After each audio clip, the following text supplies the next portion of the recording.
vamos falar sobre essa história sombria de Feira de Santana. Entendi. Alan, então Xuxa Preta não foi sua primeira escrita? É uma das histórias que pessoalmente ela mais me agrada, assim, mas não é a primeira e com certeza também não vai ser a última. Qual que é a antítese que é colocada na história da Xuxa Preta? É uma mulher preta, de Black Power, e que atrai as crianças pro mal.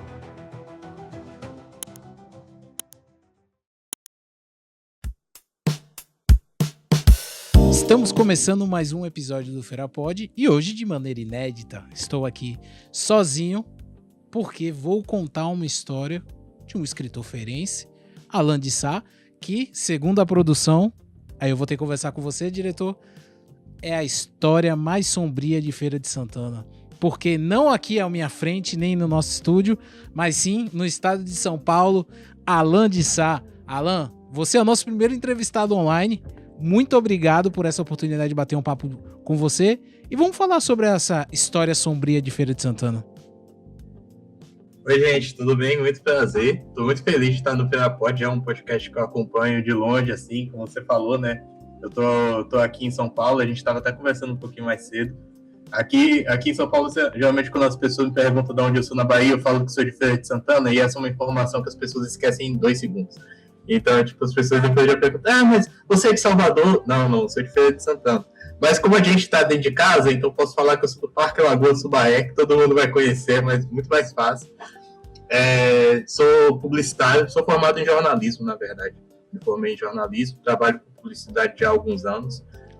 Também sou escritor, escrevo ficção aí desde 2013, mais ou menos, tenho uns 13 anos escrevendo. E Xuxa Preta é uma coletânea de contos inspirados numa lenda urbana que existiu em Feira de Santana no final dos anos 80, ali no início dos 90, de uma suposta criminosa que transformava crianças em delinquentes e botava esses mini delinquentes para poder ficar roubando e atrasando o lado das outras crianças na saída das escolas, assim. E aí foi uma ideia que eu aproveitei para poder criar certas histórias. Eu comecei a fazer ali em 2019, o livro saiu em 2023. Esse ano teve uma campanha de financiamento no Catarse também, que acabou não rolando, mas Xuxa Preta é uma das muitas histórias assim de feira, né? Muito difícil a gente falar qual que é a maior história de Feira de Santana, principalmente a gente que é de dentro da cidade, que a gente vê tanta coisa, eu acho, tipo, tem as histórias, obviamente, que acontecem no dia a dia, que sempre vão acontecer e que vão dar pano pra manga pra qualquer coisa, e tem aquelas histórias que são mais clássicas também, né, de, por exemplo, tem a própria história do Sobradinho, o casarão abandonado do Sobradinho, que deu nome ao bairro. Acho que a gente sempre vai olhar para lendas, vai olhar para dizeres, causos ali da cidade e vai fazer correlações. Então, a Xuxa Preta é uma dessas histórias, assim. Bacana, Alan, bacana. Alan, mas assim, você é jornalista, posso dizer que você é meu colega publicitário, mas quando foi que você falou, vou me tornar escritor? Quando foi que surgiu esse interesse? Cara, eu comecei a escrever muito em casa, assim, quando eu era bem novo, porque eu tinha computador em casa, mas eu não tinha internet. Então, tudo que eu fazia em casa, no meu computador, ou era jogar, ou era, tipo, escrever algum trabalho de escola, alguma coisa que eu levava para Lan House para poder imprimir e levar para a escola depois. Né? E aí eu lembro que, tipo, eu tinha acabado o ensino médio, assim, isso por volta de 2013, e eu tinha um grupo de amigos que a gente resolveu fazer uma história juntos, cada um criou um personagem, e aí na hora de, tipo, de juntar todas as histórias, quem ficou responsável por isso foi eu, assim. Eu já gostava de escrever, eu já gostava de testar algumas coisinhas ali e tal, e eu gostava muito de ler também, e eu comecei a escrever nesse sentido. Eu ia escrevendo muito por diversão, depois eu fui descobrindo outras plataformas de publicação, e aí descobri a Amazon, descobri o Wattpad, enfim, essas plataformas independentes de publicação online. E eu comecei a escrever assim. Depois eu fui conhecendo mais pessoas, fui conhecendo editoras, fui participando de outros projetos maiores. Em 2019 eu ajudei a criar um movimento literário que é o Sertão Punk. Sertão Punk, quando a gente fala de movimento literário, ele é quase como se fosse um subgênero dentro da ficção. Então, o Sertão Punk ele é uma forma da gente escrever ficção, seja ficção futurista, ficção científica, terror, suspense, enfim. Só que muito voltado dentro do Nordeste. Então a gente olha para o que o Nordeste tem enquanto potência, o que o Nordeste tem enquanto tecnologia, enquanto verdade, e a gente se apropria disso para poder pensar o futuro, para não necessariamente ficar preso dentro dos estereótipos de Nordeste, dessas ideias de Bahia, e um monte de coisas que a mídia hegemônica, e às vezes aqui o Sudeste, o Sul também acabam vendendo para fora. E eu fui tecendo a minha caminhada dentro da escrita muito dentro desse sentido. E quando eu entrei, por exemplo, em jornalismo, foi muito para aprender a escrever mesmo. Tipo, eu sempre gostei de design, sempre gostei de desenho, e eu também sempre gostei de escrever. Então, tipo, foi um outro caminho que eu acabei tomando e que foi me conduzindo para onde eu tô hoje, assim. Entendi. Alan, então, Xuxa Preta não foi sua primeira escrita? Não foi seu primeiro livro? Não. Xuxa Preta, quando eu publiquei Xuxa Preta, eu já tinha publicado em outras antologias, já tinha publicado coisa solo também, já tinha ajudado a criar o Sertão Punk. O Sertão Punk já era um movimento literário, ele já estava sendo estudado em universidades aqui no Brasil e fora do Brasil também. Já tinha participado, já tinha dado aula no SESC aqui de São Paulo, já tinha feito um projeto com a Intel também, junto em parceria com outro canal de comunicação literária aqui em São Paulo também. Já tinha participado, por exemplo, de palestra nos Estados Unidos para poder falar do meu trabalho, palestra em Portugal também. O Sertão Punk, ele me colocou nesse lugar assim, muito próximo da academia. E o Xuxa Preta, quando ele saiu numa época que eu já estava, por exemplo, com um trecho de um conto meu, participando de um livro didático para língua portuguesa, aí no estado da Bahia. Então, tipo, o Xuxa Preta não é a primeira coisa que eu escrevi, ele talvez seja uma das coisas que eu mais gostei de ter escrito. É uma das histórias que, pessoalmente, ela mais me agrada, assim, mas não é a primeira e, com certeza, também não vai ser a última também, porque tem um monte de coisa engavetada e espero em Deus que possa ter tempo para poder publicar tudo. Vamos pegar o gancho um pouco, Alan, e falar do Sertão Punk. O que diferencia o Sertão Punk de outros tipos de literaturas futuristas? Eu acho que a gente, quando olha, por exemplo, para gêneros futuristas e de ficção científica que a gente tem ao redor do mundo, como, por exemplo, o Cyberpunk, ele tem uma proposta estética e de ideia muito definida com relação a falar de megacorporações, desse alto capitalismo, essa superpressão urbana, com arranha-céus ali o tempo inteiro, essa pressão midiática, são os neons, os anúncios passando. Não sei se você já assistiu, por exemplo, Blade Runner, mas... Então, Blade Runner é aquela coisa, tipo, Mel Gibson na chuva de noite, com casaco de couro, comendo yakisoba, com um monte de neon e robô passando, sabe? Tenho zero problema com isso, eu adoro. Mas eu não consigo olhar para o Nordeste e imaginar o Nordeste no futuro desse jeito. Tá? Eu não consigo, por exemplo, olhar para a Feira de Santana no futuro e pensar a Feira de Santana abarrotada de prédio com gente comendo yakisoba no meio da rua, entendeu? Porque isso não é a cara de Feira de Santana, sabe? Mas se não é a cara de Feira de Santana, então como é que é o futuro da cidade, sabe? Se dentro das ferramentas que a gente tem, a gente não consegue abstrair, a gente não consegue pensar um futuro que a gente se sinta pertencente, que a gente se sinta proprietário, como é que a gente vai pensar o nosso futuro, então? Então, o Sertão Punk, ele nasce muito dessa ideia de, tipo, vamos respeitar tudo aquilo que o Nordeste já tem, tudo aquilo que o Nordeste já é, nossas ideias, nossas pessoas, nossas histórias, religião, tecnologia que a gente tem, desenvolvimento cultural, geografia, e vamos olhar para o futuro a partir do nosso olho. Então, o Sertão Punk, ele não cria um Nordeste ficcional parecido com outros Nordestes. A gente vai olhar para o que o Nordeste já faz. Então, poxa, hoje a gente tem centenas de usinas, por exemplo, de salinização de água no Nordeste, já é uma tecnologia que a gente usa há muito tempo. Então, a gente vai usar essa tecnologia para a gente poder falar, por exemplo, de combate à seca. Hoje a gente tem, por exemplo, um polo artesanal, artístico muito grande no recôncavo da Bahia. A gente vai olhar para isso para poder falar de tecnologia ancestral. A gente tem, por exemplo, na Bahia, a produção de cacau muito forte, uma das maiores do Brasil. Então a gente vai olhar para isso para poder falar de economia. A gente vai olhar para a nossa geografia, por exemplo, quando a gente for falar de expansão desse Nordeste para outros polos. A gente vai olhar, por exemplo, para as nossas universidades, para o nosso centro de tecnologia, para poder pensar as tecnologias que a gente está desenvolvendo. Então, a gente vai olhar para o que o Nordeste já tem hoje, que o Nordeste hoje já é riquíssimo, ele sempre foi. O Nordeste não é pobre naturalmente, o Nordeste ele é assaltado historicamente, por isso que a gente está pobre, mas a gente não é pobre. Então, a gente olha para o que a gente tem, olha para o que a gente pode fazer e a gente pensa o futuro. Bacana, bacana. Bem interessante essa visão. Nunca tinha parado pra pensar. O que a gente tem ideia de futurismo é Blade Runner, é o próprio Cyberpunk, falando em termos de videogame, que não tem nada a ver com a nossa realidade, né? A gente não se vê dentro de uma tempestade como em Yakisoba. Talvez em Yakisoba sim, mas dentro dessa tempestade, essa estrutura. Mas agora, Alan, vamos falar sobre a lenda. Vamos falar sobre Xuxa Preta. Cara, quando foi que você teve contato com essa história a primeira vez? Cara, foi mais ou menos ali em 2019. Nisso eu já estava aqui, tinha acabado de me mudar para São Paulo. Eu já estava começando a trabalhar aqui com publicidade. E um dia eu estava acessando o Ferências, o site do Danilo. Sim. Que agora também tá com a Dandara Barreto também, eles retornaram e tudo.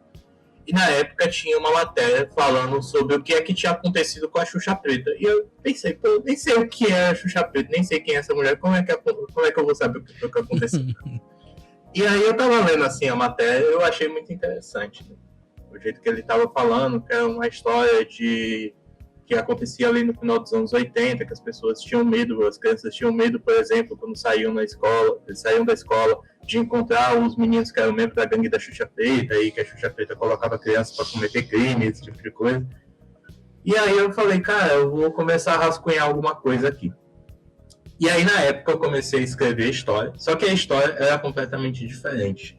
Era uma história de um cara que era jornalista, ele chegava num bar na Praça da Matriz, encontrava um senhorzinho que estava lá bebendo e que vivia falando pro pessoal que ele tinha sido da gangue da Xuxa Preta. E ele resolve entrevistar esse cara para poder falar disso daí.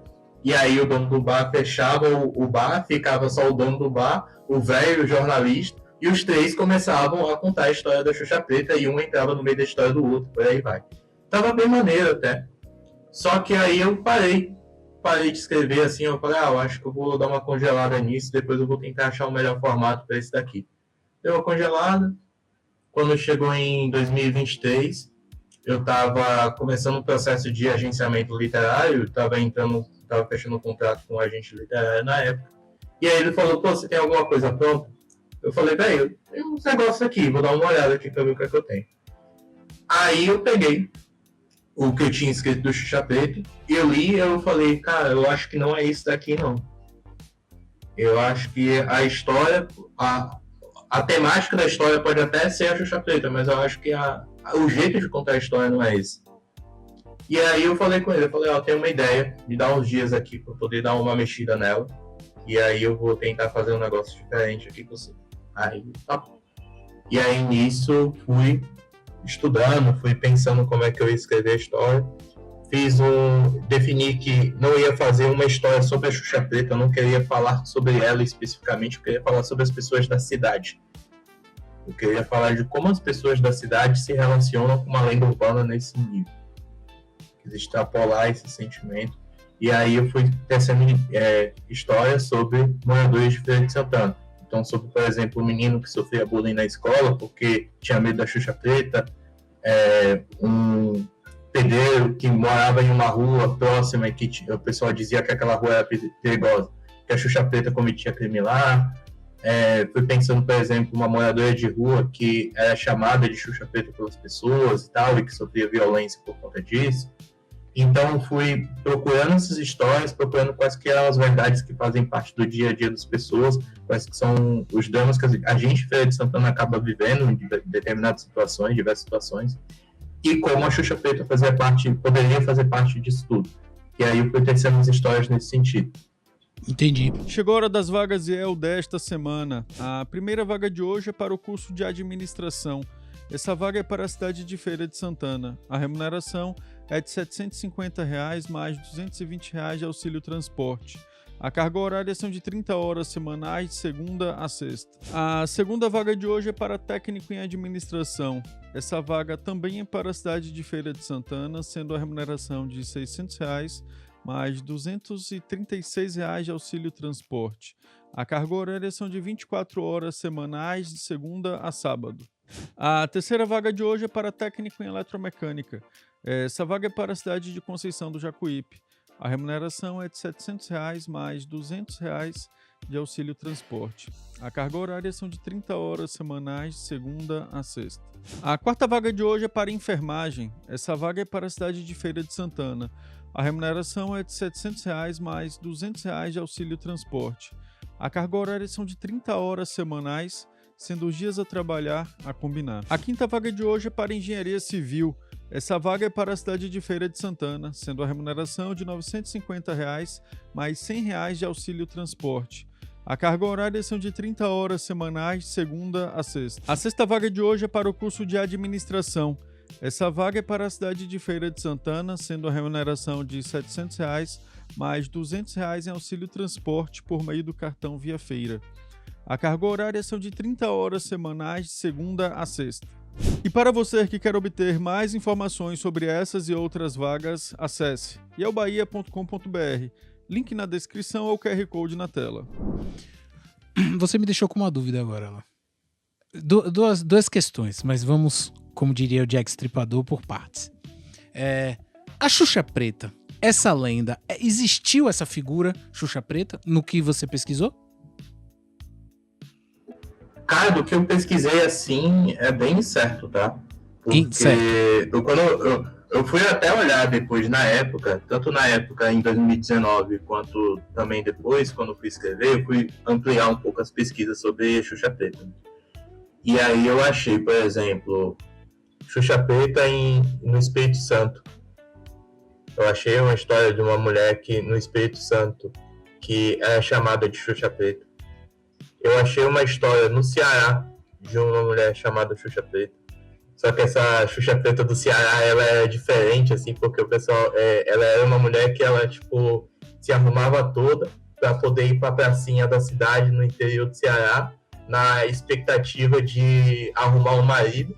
E aí as crianças passavam pela praça, achavam ela parecida com a Xuxa, e aí chamavam ela, porque ela estava toda arrumada, blá blá blá, falavam que ela parecia a Xuxa Preta, que estava sempre arrumada.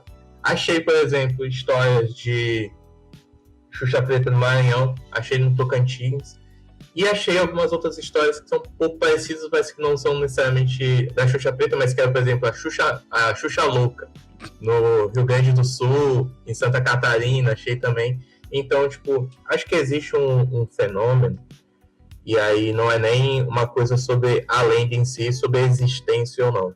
Eu acho que existe uma coisa que ela é muito mais da gente pensar enquanto sociedade. Porque assim, quando a gente está falando dos anos 80 e dos anos 90, é uma época em que a TV de massa era muito forte. A figura da Xuxa Meneghel, ela também era muito forte.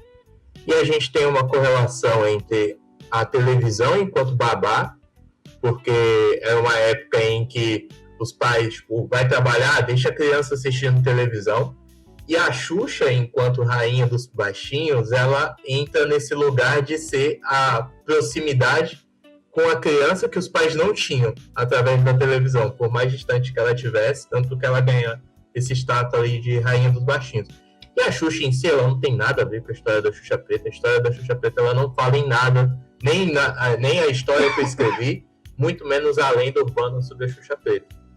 Mas, quando a gente olha para a infância, que é esse período de formação de ideias, de formação de caráter, de preservação ao máximo, tanto os pais, parentes, sociedade, olha para a infância de um jeito muito especial e a gente tenta proteger as crianças ao máximo para elas poderem se formar bem.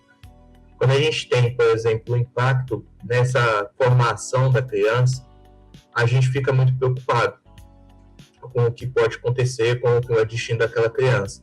E aí, pense comigo, a Xuxa, rainha dos baixinhos, adorada pelas crianças, é uma mulher branca, loira, famosa. Qual que é a antítese que é colocada na história da Xuxa Preta? É uma mulher preta, de Black Power, e que atrai as crianças para o mal. Existe também uma relação racial dentro da história da Xuxa Preta.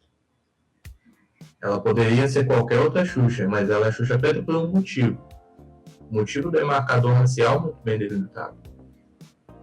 Então, quando eu fui tecer as histórias, e eu fui pesquisar, e eu fui vendo, fazendo todas as outras pesquisas, obviamente que todas as mulheres apontadas como Xuxa Preta eram mulheres pretas também. E é uma posição muito difícil para uma mulher preta ser apontada como uma criminosa que sequestra crianças e transforma em criminosos. Nem todas as histórias da Xuxa Preta eram sobre isso, sobre esse recorte específico. A de Feira de Santana, sim. Mas sobre a de Feira de Santana, a gente não sabe se ela morreu, se foi presa, se mudou, se largou a vida de crime. Tinha gente que falava que ela virou feirante, tinha gente que falava que ela virou cantora, tinha gente que falava que a Xuxa Preta nunca foi preta, que era uma mulher branca, e que as pessoas falavam que era uma mulher preta por conta de racismo. Então, tipo, a nossa Xuxa Preta feirense, a gente não tem uma definição. E é até bom, pelo menos para mim, enquanto escritor, que ela não tenha tido essa definição, porque isso me deu muito mais possibilidade de pensar quem é ou que poderia ter sido essa Xuxa Preta. Entendi, Alan. E aí você encerrou do jeito que eu ia começar a próxima pergunta. Então, na construção do seu livro, nenhum momento a Xuxa aparece. É tipo o filme Tubarão. Só fica no imaginário. Só fica no imaginário, não aparece. Exatamente. É que nem o filme Tubarão. É a musiquinha ali tocando o tempo inteiro, coisa acontecendo, mas você não sabe direito o que é que tá acontecendo ali, né? E a ideia é justamente que a Xuxa Preta ela não aparecesse fisicamente nos livros e que as histórias não fossem sobre ela cometendo crimes. Eu queria falar sobre pessoas, eu queria falar sobre gente. Minha mãe é ambulante, minha mãe foi ambulante por muitos anos na César Barbosa, hoje em dia ela é ambulante no Shopping Popular, que tem lá no centro de abastecimento. Eu cresci no centro da cidade desde pequeno, almoçava no restaurante popular que tinha no Mercado de Arte, lá por R$1, entendeu? Eu tava sempre ali subindo e descendo, Conselheiro Franco, descendo a Rua do Guerreiro, indo no centro de abastecimento comprar coisa. Ou eu tava sempre, em movimento no centro da cidade, vendo as pessoas, vendo o cheiro das coisas. Então, eu gosto muito de olhar para as pessoas de todo dia e tentar pensar na vida delas. Porque eu acho que pra gente, enquanto escritor, é muito fácil da gente estar ali e pensar em mundos ideais, em mundos possíveis, personagens ideais e por aí vai. Mas existe uma dificuldade muito grande quando a gente fala das pessoas reais, que é lidar com a falha, lidar com a veracidade que são essas pessoas. Então, para mim, é importante, quando eu vou fazer meus personagens, de pensar em pessoas que possam existir, pessoas que tenham seus problemas de verdade. Então, quando eu pensei no Xuxa Preta, eu pensei nisso. Eu falei, eu quero falar de gente. Então, fiz histórias sobre feirantes, sobre funcionário de cinema, policial, morador de rua, sabe? Gente que vai também dentro de uma realidade como essa, pensando que pode um dia existir uma lenda urbana tão poderosa a ponto de afetar o dia a dia das pessoas e fazer parte do dia a dia das pessoas de alguma forma. Eu não queria pensar em, sei lá, uma suposta vítima da Xuxa Preta ou em um ponto da Xuxa Preta fazendo uma vítima.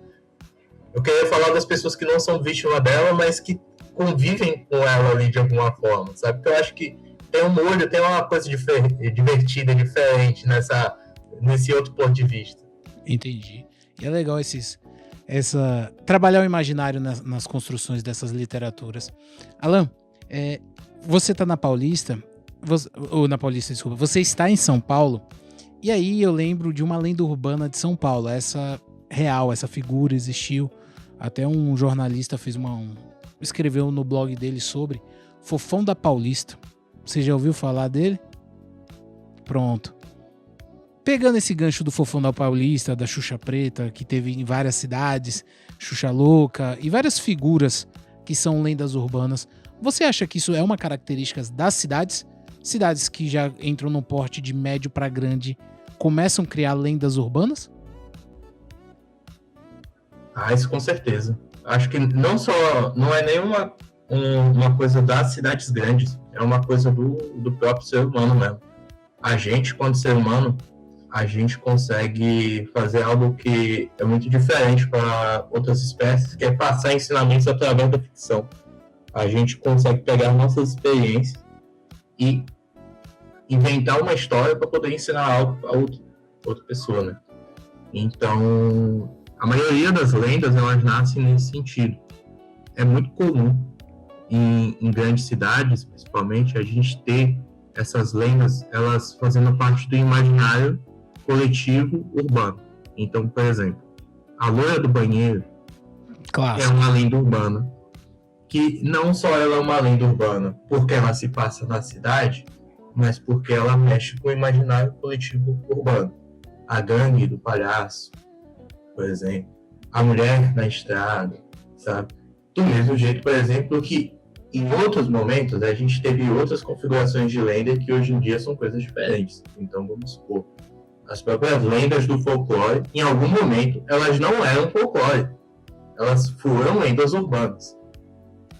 No espaço em que elas foram feitas, no momento que elas surgiram de alguma forma, elas faziam parte do contemporâneo daquelas pessoas. Então, elas eram lendas urbanas. E o urbanismo aqui não é o concreto e aço e prédio subindo e descendo. É configuração social mesmo. Então, por exemplo, hoje a gente tem lendas urbanas que surgem o tempo inteiro. A gente tem a internet divulgando uma série de histórias, seja essas creepypastas, ou até inventando, por exemplo, inverdades, ou inventando, tipo, outras coisas que podem surgir, sei lá. Até um tempo atrás, por exemplo, a gente teve o caso do Lázaro, Sim. o assassino e tudo mais, que depois se descobriu que não tinha nada a ver com coisa de crime, que era uma treta de fazendeiro, de latifundiário, que usaram a imagem do cara para poder fazer isso e aquilo. Mas que também se tornou uma lenda urbana naquele período, sabe? E, assim, eu acho que é super tranquilo imaginar que no futuro a gente pode ter outras lendas urbanas do mesmo tipo, sabe? Acho que as lendas, elas surgem justamente para a gente falar de algum medo, de algum receio, ou passar algum ensinamento para as pessoas, sabe? Então, não é um processo nem exclusivo de Feira de Santana, nem exclusivo das cidades em si, é inerente a gente, sabe? Legal, legal. Alan, eu vou te pedir agora para você me responder 2 perguntas. Explica pro pessoal o que é o Prêmio Argos e, por favor, me fala como é a sensação de ter sido indicado. Cara, o Prêmio Argos, ele é um prêmio da Câmara Brasileira do Livro de Ficção Científica. É uma instituição sem fins lucrativos que ela existe desde os anos 80 aqui no Brasil, e que ela reúne autores de ficção científica, de terror, enfim, de ficção de vários gêneros, assim.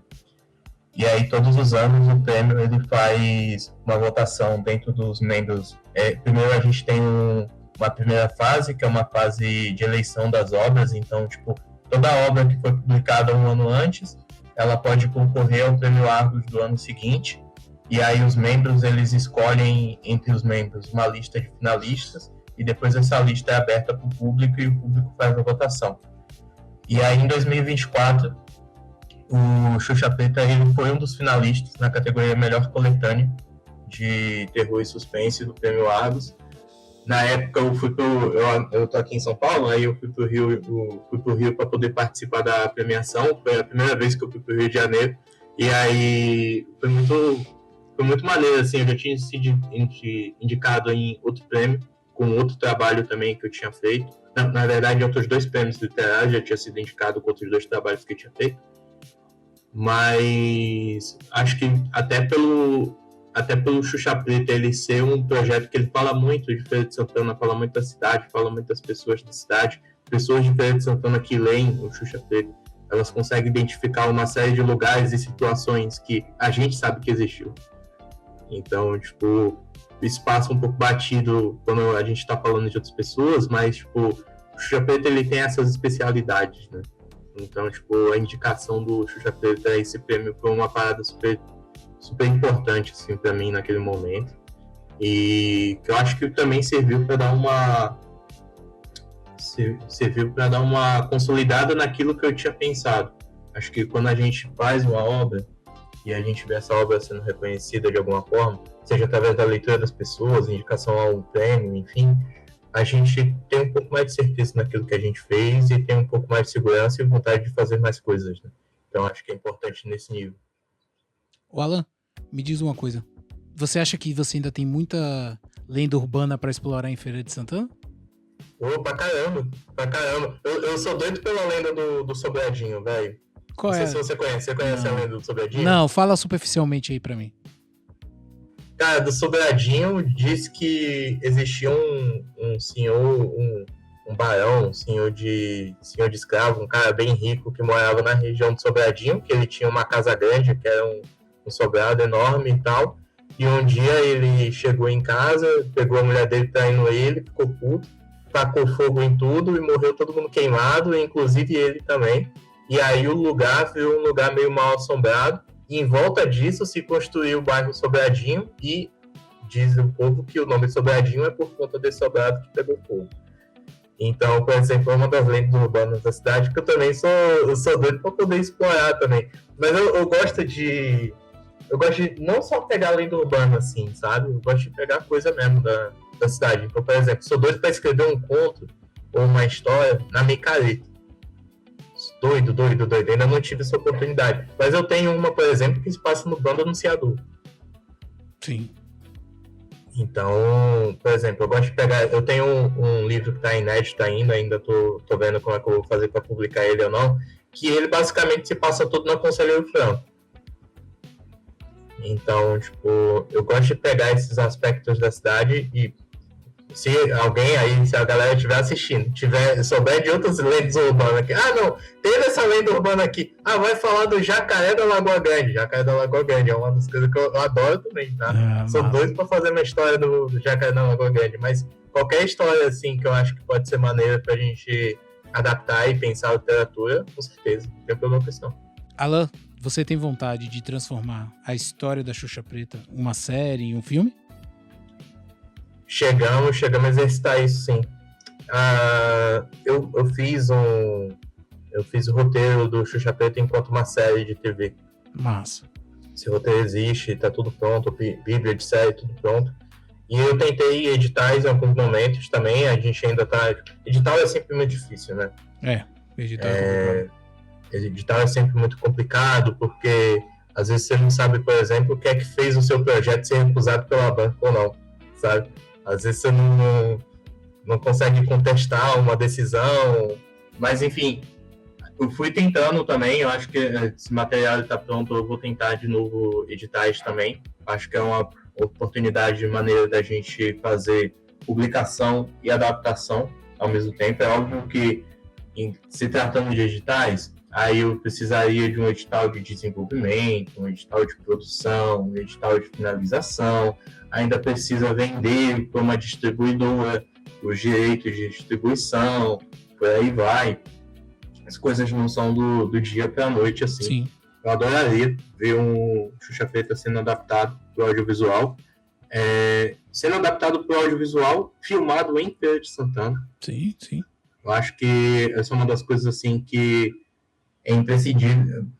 Não, mesmo que não seja todo filmado em Feira de Santana, mas que tenha filmagens e que tenha pessoas de Feira de Santana participando, porque, querendo ou não, por mais que o edital a gente dê uma grana para filmar, o dinheiro ainda é finito. Então, tipo, rodar uma série inteira em Feira de Santana seria, tipo, maravilhoso, porém extremamente caro. Mas o máximo de filmagens e de pessoas e de coisas que a gente conseguir trazer de Feira de Santana para filmagem, se um dia acontecer, isso com certeza, tá? Isso com certeza. Bacana. Alan, pra gente encerrar, por que você acredita que manter vivo as lendas urbanas é importante?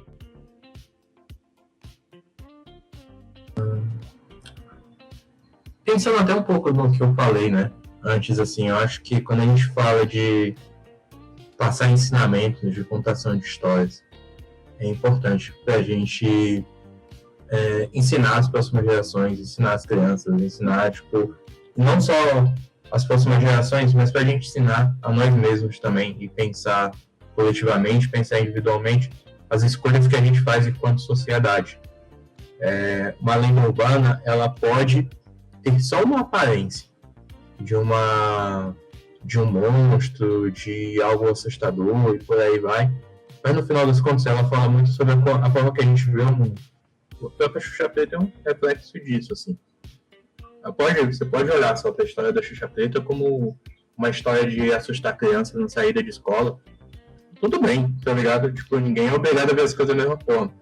Eu vi enquanto uma forma da gente debater sociedade, da gente debater raça, debater classe, debater o dia a dia da nossa cidade. A gente que é de Feira de Santana, uma coisa que eu vejo muito das pessoas que é de fora, que são de fora de feira, e que quando eu conto, por exemplo, coisas que acontecem em Feira de Santana, as pessoas falam, não é possível que isso de fato tenha acontecido. Em Feira de Santana esse tipo de coisa acontece, sabe? E a gente olhar para nossa cidade com esse potencial de contação de história eu também acho importante, mas também acho importante para a gente olhar para nossa cidade, olhar para nosso público enquanto público feirense mesmo, e pensar os rumos que a gente tem tomado, seja em escolhas políticas, em escolhas sociais, seja como a gente está se organizando, seja como a gente está olhando para nós mesmos, como é que a gente está se tratando enquanto público. Então, a lenda urbana, para mim, ela serve também para isso. Bacana. Alan, como faz para encontrar seu livro? Cara, o Xuxa Preta, ele teve uma campanha de financiamento que ele saiu agora no Catarse. A campanha acabou não batendo a meta, no finalzinho a gente chegou ali nos 68%, quase 70%. Eu estou estudando ainda o que é que eu vou fazer, se eu vou fazer uma outra campanha de financiamento. Por enquanto ainda não teve nenhum convite de nenhuma editora para tentar fazer essa publicação, mas é algo também que eu tô vendo como é que isso pode acontecer.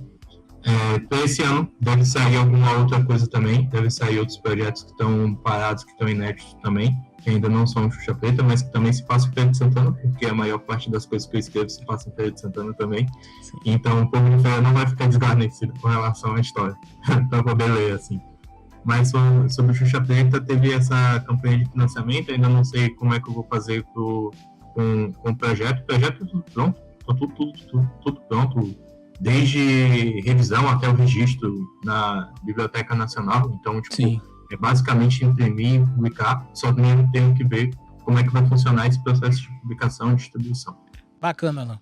Alan, cara, muito obrigado. Foi um prazer enorme ter você nessa conversa. Nosso primeiro podcast virtual. Outros vão acontecer, porque agora a gente entende que se tem histórias interessantes sobre a cidade, a gente precisa contar. Meu irmão, muito obrigado mesmo. Eu que agradeço, muito obrigado pelo convite. Como falei antes, assim, o FeraPod é um podcast que eu acompanho, assim, vocês fazem um excelente trabalho falando da cidade, trazendo pessoas para poder pensar a Feira de Santana, e para mim é uma honra também participar desse espaço. Muito feliz de ter sido o primeiro online, e uma pena que eu não esteja aí presencialmente. Agora que eu sou visita na minha cidade, quando eu estiver presencialmente, eu vou dar um jeitinho. A gente vai marcar um café. Vamos marcar um café, vamos marcar uma resenha. Isso mesmo, vamos sim. Pertinho. E muito obrigado a todo mundo que acompanhou. Me segue nas redes sociais, _AlanDSA, então, tipo, sempre que sair coisas por lá, vocês vão ficar ligados também. E muito obrigado a todo mundo. Valeu, galera. Até o próximo episódio. Tchau!